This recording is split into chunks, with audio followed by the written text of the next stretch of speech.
रोजी मनमाड शहरामध्ये एका 7 वर्षीय मुलावर आरोपी वय वर्ष 64 यांनी लैंगिक अत्याचार केल्याची घटना उघडकीस आली आहे।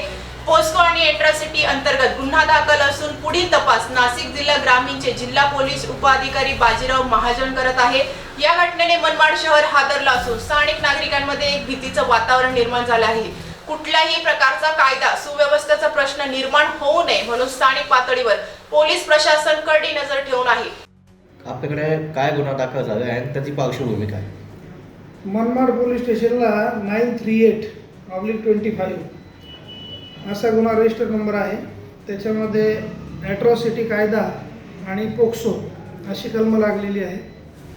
त्याच्यामध्ये एक लॉन्ड्रीवाला मनुष्य आहे, एज त्याचं 64 इयर्स आहे आणि तो लहान पोराबरोबर काही अश्लील कृत्य करणे आणि त्याच्यामध्ये त्या विकृतीचा आनंद घेणे अशा प्रकारची ती फिर्याद आहे।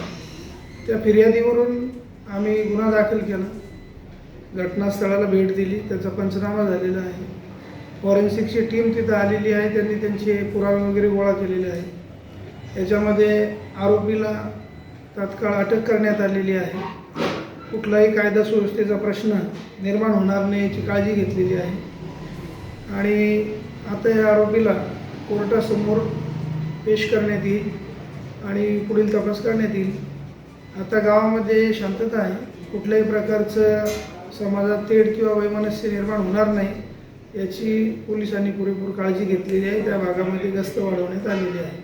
नाशिक स्टार न्यूज साठी जिल्हा प्रतिनिधी माधुरी पगारे, मनमाड।